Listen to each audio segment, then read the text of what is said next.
سلام عرض ادب خدمت مخاطبین عزیز. همون جوری که قولشو داده بودم بهتون، امروز میخوام اقتصاد ایران رو با چاشنی FATF و تحریم ها براتون بررسی بکنم که اول از همه بفهمیم مشکل کجاست، دومی که راه حل چیه و بررسی بکنیم که با ادامه دار بودن این شرایط به کدوم سمت خواهیم رفت. ببینید عزیزان، در تمام دنیا ما هر کشوری، همون جوری که در 2 ویدیو قبل برای شما بررسی کردم، یک مدل اقتصادی دارن.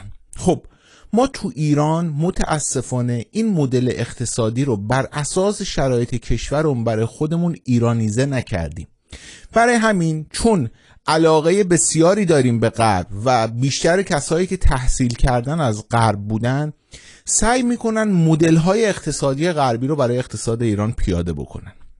ببینید مثلا ژاپن اومده مدل اقتصادی رو برای خودش طراحی کرده که این مدل اقتصادی بر اساس کار کردن هست. ببینید خب همونجوری که شما قبلا اگر نگاه بکنید سامورایی‌ها و فرهنگ ژاپن رو بررسی بکنید، میبینید ژاپنی‌ها اصلا کار زیاد تو فرهنگشونه. از این استفاده کردن اومدن یک مدل اقتصادی برای خودشون طراحی کردن که اون اوراق قرضه و داستان بدهی و این مسائلی که براتون قبلا بررسی کردم مختصر. چین اومد بر اساس ظرفیت خودش، جمعیت خودش، اومد روی جمعیت خودش یک مدل اقتصادی گذاشت، تولید بیشتر. آقا همه اگر کار کنن ما چه تولیدی خواهیم داشت. بر اساس جغرافیا و شرایط کشور ما خیلی میتونیم مدل اقتصادیمون به آمریکا نزدیک باشه. چرا؟ چون ما هم نفت داریم، هم نیروی کار متخصص داریم، هم معادن داریم، هم ظرفیت داریم، هم از لحاظ ژئوپلیتیکی جای خوبی هستیم. ما میتونیم بیایم مدل آمریکایی رو برای خودمون در نظر بگیریم. اما اینجا چند تا ایراد هست. ایراد اول، ببینید اگر ما بخوایم بیایم مدل اقتصاد آمریکایی رو برای خودمون در نظر بگیریم، ما اول اینکه ارزمون مثل دلار نیست که ارز جهانی باشه و چاپ کردنش و خارج کردنش از بازارها راحت باشه برامون یا اصلا به خودمون آسیب نزنه. 2، ما تحریمیم، یه سری محدودیت ها داریم. 3، خب ما سرمایه گذاری خارجی نمیاد، پولی که میاد در کشور ما ممکنه فرار سرمایه بشه، ولی شما در مدل اقتصاد آمریکایی فرار سرمایه اونقدر معنی نداره.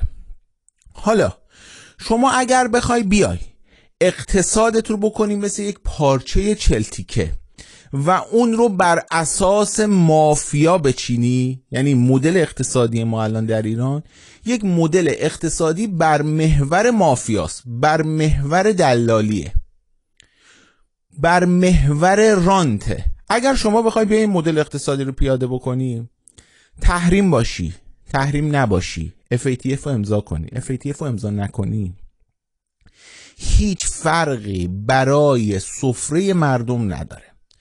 تا سال 2000 اقتصاد جهانی نبود، یعنی اقتصاد ما وابسته نبود به اقتصاد کشورهای دیگه، یک محدودیت هایی بود. ولی از سال 2000 به بعد تکنولوژی که اومد، درهای اقتصادی کشور را باز شد، همبستگی های اقتصادی به هم بیشتر شد. یعنی مثلا دیگه اقتصادها شدن مثل دومینو، اقتصاد لندن بریزه اقتصاد اروپا میریزه، اقتصاد اروپا بریزه مثلا رو اقتصاد ما تاثیر داره، روی چین تاثیر داره.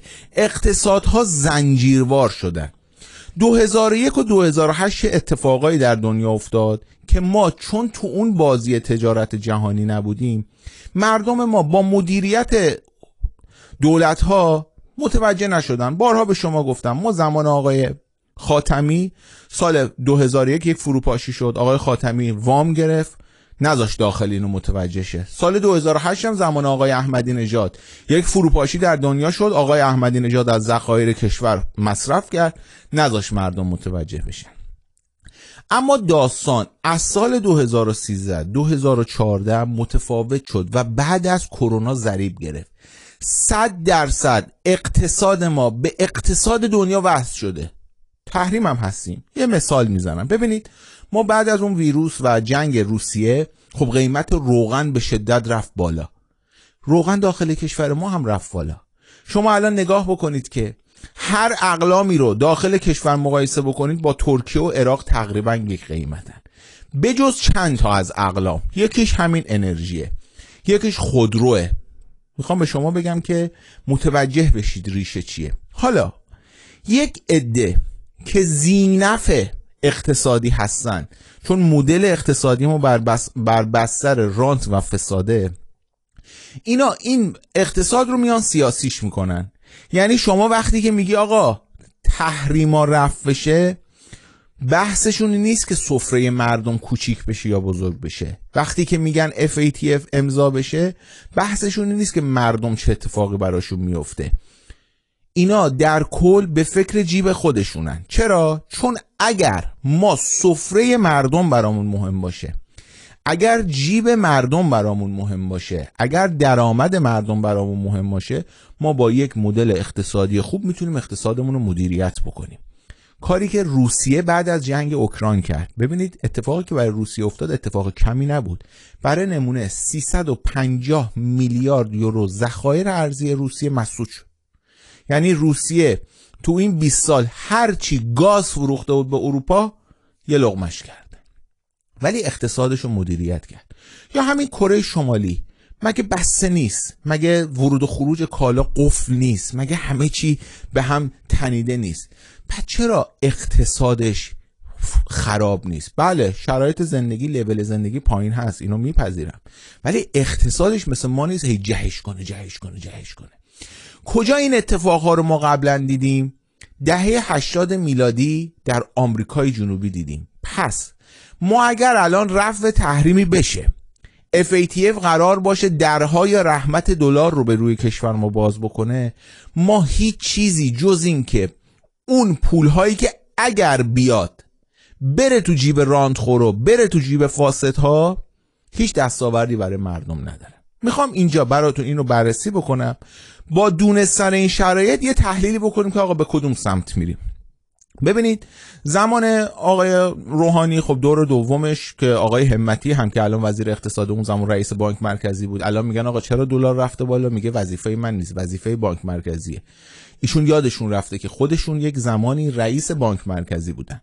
خب آقای همتی تو دوران مدیریتش اومد چیکار کرد؟ اومد یک باندی را افتاد که بله آی مردم نقدینگی عامل تورمه.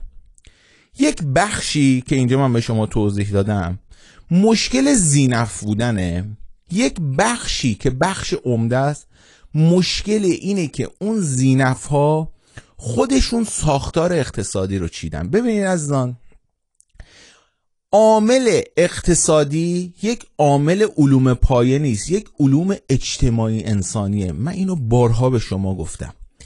کسانی که پیریزی کردن اقتصاد ما رو، حالا چه میخوان امام صادقی باشن، چه دانشگاه تهرانی باشن، چه هر جایی باشن، یقه بسته باشن، هر چیزی، این اقتصاد رو پیریزی کردن. به شما گفتم چون عمده غرب درس خوندن، میخوان نمونه غربی رو بیارن توی اقتصاد ایران که این با هم نمیخونه. توضیح میدم بهتون چرا نمیخونه.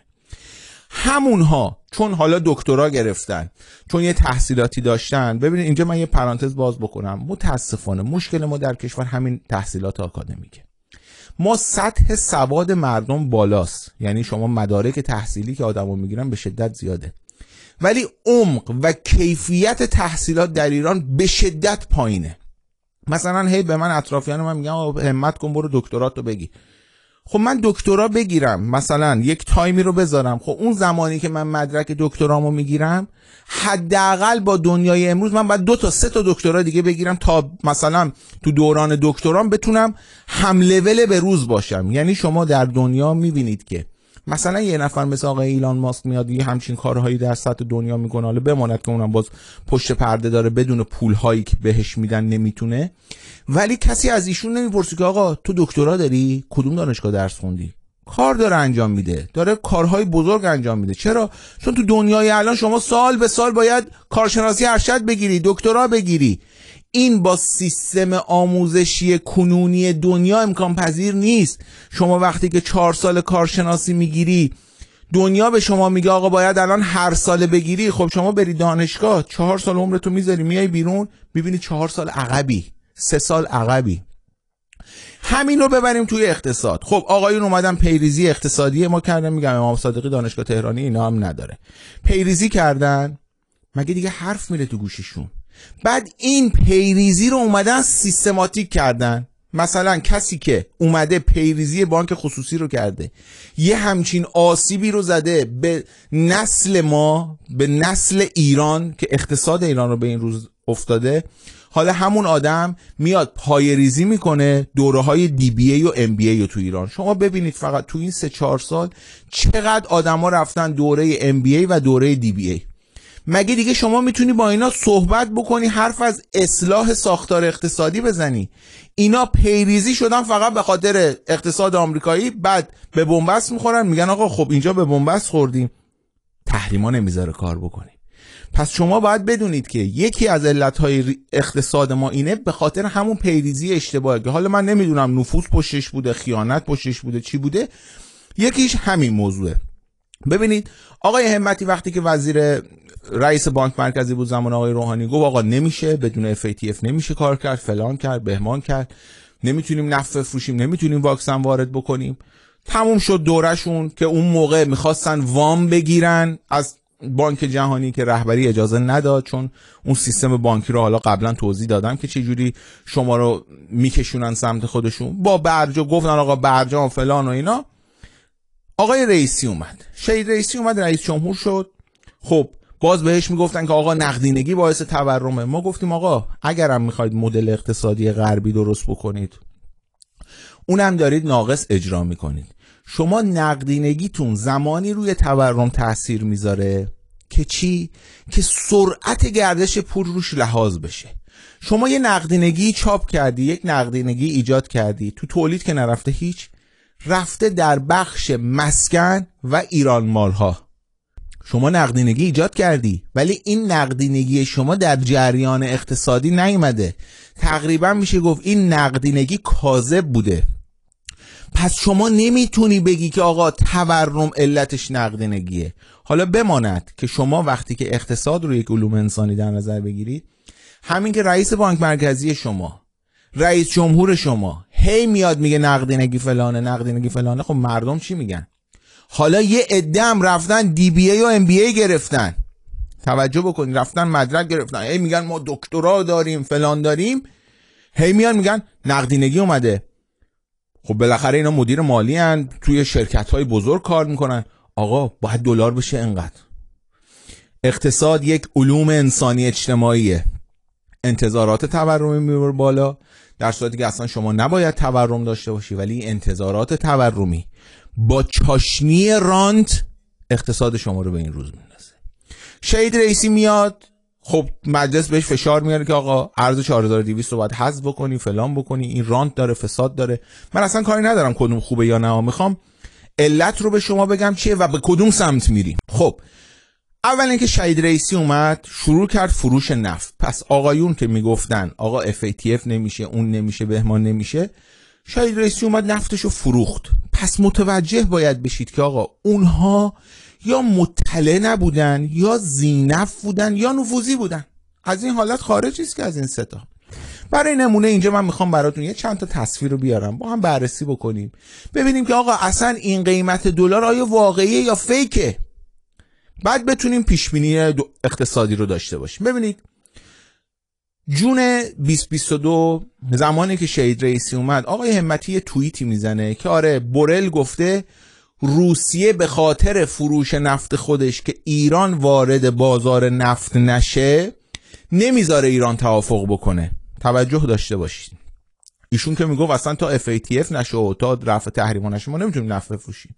من اومدم جوابشون دادم، گفتم آقای همتی شما که میگفتید FATF نباشه ما نمیتونیم نمیدونم فلان یه قطره نفتم بفروشیم، حالا اومدی به دولت شهید رئیسی که داره الان نفت میفروشه نقد میکنی که چرا کم داری میفروشی؟ پس شما اینجا همین الان بپذیر که یا دروغ میگفتی یا اشتباه میکردی.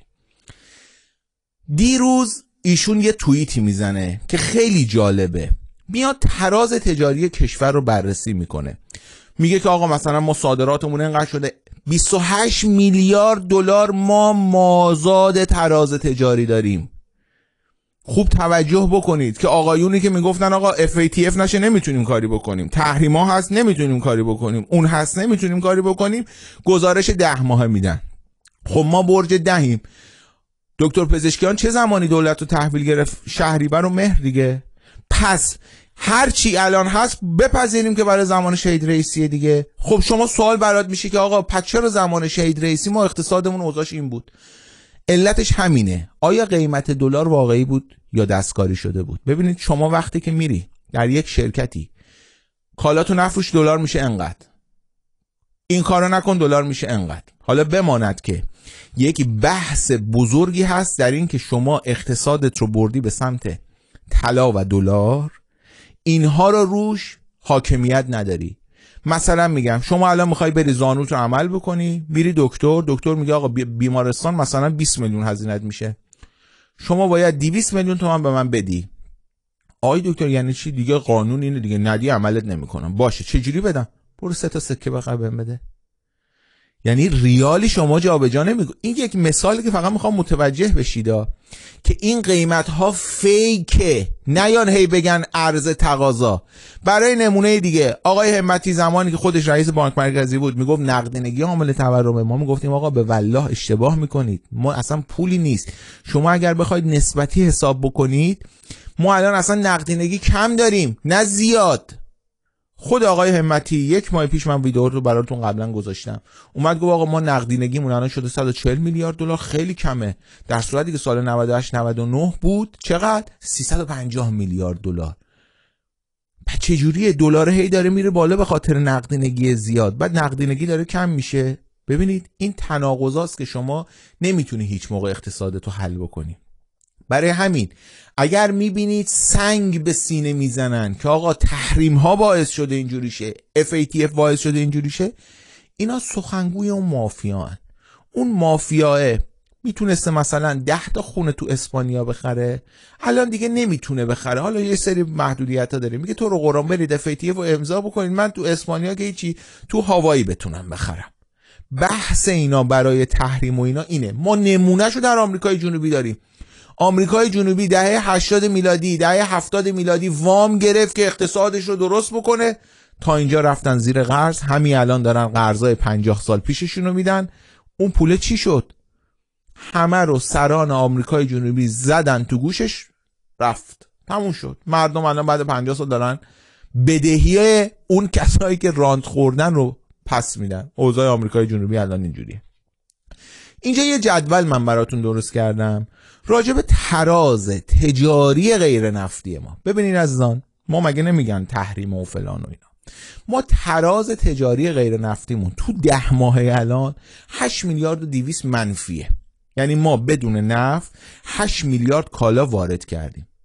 ما نزدیک 40-45 میلیارد دلار صادرات نفت داشتیم پارسال. خب شما میگید که آقا ما اون زمانه شهید رئیسی میگفتیم، بعد همه میگفتن آقا اگر تو درست میگی چرا اوضاع ما انقدر خرابه، چرا اوضاع اقتصاد ما اینه؟ دقیقا میخوام به شما بگم ما درست میگفتیم، الان هم داره این حرفای ما رو ثابت میشه. ما داریم نفت میفروشیم، پس ربطی به FATF و تحریم و فلان و اینا نداره. چرا اوضاع اقتصاد درست نمیشه؟ چون شما اقتصادت رو دادی دست مافیا و رانت. آیا مافیا رانت بخش خصوصی هن؟ نه، اینجا یک اشتباهی لحاظ میشه. ما یه بخش خصوصی داریم، یه بخش خصولتی داریم عزیزان. اون بخش خصولتی ماست که فساد و رانت داره. وزرای قدیم، مدیران قدیمی میرن بعد از بازنشستگی میرن تو شرکت‌های خصولتی، اوضاع اقتصاد اینجوریه. مدیر یکی از همین صندوق‌های بیمه ماهی فکر میکنم 400 میلیون تومان حقوق میگیره. بعد بهش میگی 400 میلیون تو داری ماهی حقوق میگیری، چه غلطی داری میکنی تو شرکت؟ میگه مدیر فلان شرکت فولادی در دنیا ماهی 20,000 تا درآمدشه، من ماهی 5,000 تا با دلار 80 تومان درآمدم، تازه شما دارید کم میدید، من میرم مهاجرت میکنم. بعد آقایون میان میگن مهاجرت به خاطر پوله. نه عزیزان، علت اصلی مهاجرت قشر جوان ما نداشتن چشمانداز برای آینده است. شما عاشق کشورتی، میخوای بمونی، میگن آقا شما تو آمریکا به 10,000 تا میدن، ما تو ایران به 4,000 تا میدیم، 3,000 تا میدیم، 2,000 تا میدیم. به قرآن میمونه اگر بدونه که چشمانداز داره، اگر بدونه بتونه ماه دیگه مثلا سال دیگه با همین 2,000 دلارش ماشین بخره، بتونه خونه بخره، بتونه زندگیشو سر و سامون بده، این میمونه. پس مهاجرت به خاطر کم بودن دستمزد نیست. من یه مثال دیگه اینجا برای شما میزنم. ببینید الان همه به خودروسازی‌ها فحش میدن، یا یه چیزی شنیدید میگن آقا قیمت دستوریه، آی دستوری ما رو بدبخت کرده. یه سوالی همیشه بهتون میگم، از خودتون بپرسید. ما 2 تا جا رو میتونیم مثال بزنیم که بخش خصوصی و قیمت دستوری نبودن کمکی نکرده به ما، پس شما دروغ دارید میگید. یک، خودروی چینیه. شما چجوری میشه در خودروی چینی در کشور همسایه شما، خودروی چینی شما نه تکنولوژیشو داری، نه از فولاد داخلی استفاده میکنی، نه هیچ چیزی، پک میاد، گیربکس میاد، موتور میاد، در میاد، همه چی میاد، مونتاژ میشه، فروخته میشه به مردم کشور. یکی از علتایی که شما ماشینای چینی خراب میشه، میری نمایندگی میگه مثلا بعد 2 ماه بمونی، 3 ماه بمونی، به خاطر اینکه بارا باید برسه، توزیع بشه در کشور. چرا؟ چون اینا قطعه وارد میشه. چرا باید تقریبا 70 تا 80% گرونتر از کشورهای منطقه باشه؟ شما که دستمزد کارگرت پایین ترین دستمزد در منطقه است. شما که قیمت انرژی به قول خودتون که الان میگید آقا انرژی ارزون رو باید گرونش کنیم، پایین ترین تو منطقه است. پس چرا خودرویی که نه تکنولوژیش که آورده شما فقط سرهم میکنید و گرونتر داری میدی؟ این میشه اون اقتصاد مافیا. کدوم از مردم دیدید که شما تو نقل مجلسشون باشه که آقا این خودروی چینی ما نماد فساده، ولی شما از صبح تا شب هر جا میشینی به ایران خودرو صاحبا باید فحش بدی، به اون باید فحش بدی. مسئله اینجاست، شما رو فریب میدن با ادامه دار بودن عزیزان این شرایط. ما یک چیزی هم داریم به نام مذاکرات و توافق و مکانیزم باشه و اینا که برمیگردیم دوباره به کجا؟ به اون داستان انتظارات تورمی. انتظارات تورمی شما در کشور به هم سرتی بره، اقتصاد شما همین سن میره. چرا؟ مخصوصا تو این دولت، چون اقتصاد شما رو کسایی اومدن دارن مدیریت میکنن که وصلن به اون رانتی که رانتخورایی که به اون مافیایی که بیشترین وارداتو میکنن، کمترین خدماتو میدن. این اقتصاد وصل شده. حالا انتظارات شما ببینید، الان نگاه بکنید خود آقای همتی چی میگه تو توییتی که زده، میگه 28 میلیارد دلار ما مازاد تراز تجاری داریم. یعنی با نفت اگر شما میخواید حساب بکنید کشور 28 میلیارد دلار بیشتر پول داره. خب این پول چی میشه؟ پس چرا باید دلار بره بالا؟ شما که الان خود آقای همتی میای میگی نقدینگی 140 میلیارد دلار برای اقتصاد ما کمه، مازاد تراز تجاری هم داری، چرا دلارت شده 84 تومن؟ میرسیم به اون انتظارات تورمی. این انتظارات تورمی شما چه جوری میتونی کنترل کنی؟ نمیتونی رو افکار عمومیت کنترل داشته باشی. هر روز میبینی اینستاگرامو باز میکنی همه تحلیل میرن آقا دلار میشه 90 تومن، دلار میشه 100 تومن، دلار میشه 120 تومن. از اون طرف میبینی آقای مرعشی، بچه‌های آقای رفسنجانی نمیدونم فلان میان میگن اگه توافق نکنین دلار میشه 100 تومن. خب شمایی که داری خونه داری میکنی، شمایی که کارمندی یه چسقل پولی داری، خب میترسی سرمایه به این بره. انتظارات تورمی باعث میشه شما یه دلار رو گرون بکنی. من کاری ندارم به اون بخش زیرزمینی اقتصادا که اون اصلا خودش یه بحث دیگه است. من نمیخوام اینجا براتون فلسفه اقتصادو بگم، میخوام شرایط کنونی رو بگم و ادامه دار بودن این داستان رو بگم. پس برای جنبندی، شما انتظارات تورمی بر فکت اقتصادت غالبه. این انتظارات تورمی رو یا حاکمیت ایجاد میکنی با قوانینی که میذاری، این انتظارات تورمی رو افسارشو میکشی که نمیبینیم که الان این کارو بکنن. پس این اقتصاد شما به همین انتظارات تورمی وصله. پس دلار باید هی منتظر باشیم با خبر بره بالا، با خبر بیاد پایین، با خبر بره بالا، با خبر بیاد پایین. کسب و کارها باید از دلار خارج بشن، باید همشون یکی مشاور مالی کنار دستشون باشه بگه آقا دلار اگر بره بالا چیا کم میشه، چیا زیاد میشه، کجا هزینه ها رو مدیریت بکنه اگر میخواید بمونه کسب و کارتون. اگر هم که مردم عادی هستید که میخواید دلار بگیرید، طلا بگیرید، خب بدترین خرید برای شما دلاره، بهترین چیز طلاه. یعنی متاسفانه ذخایر طلایی کشور که یک چیز استراتژیک برای هر کشوریه، آقایون تصمیم گرفتن سیاست رو میبرن به اون سمت که مردم باید برن هی طلا بخرن. شما این طلا رو، ذخایر تو هی بده دست مردم چقدر طلا میگیرن؟ بیشتر اون فاسده طلا میگیره، هم یه رانتی داره میگیره توی این مبادلات تجاری که انجام میده، همین که میاد اون رانتی هم که گرفته رو به طلا میکنه، خودشو بیمه میکنه. یعنی شما نگاه بکنید سیستم اقتصادی فساده. پس اقتصاد شما رو در جمع‌بندی نبندن به تحریم و فلان و FATF. اینها هر چیزی بیاد فشار به حاکمیت بیشتر میشه که این آقایون رانت بیشتر بتونن بخورن. FATF چی عزیزان؟ یه خلاصه بگم، نیازی هم نیست انقدر توش ورود بکنید.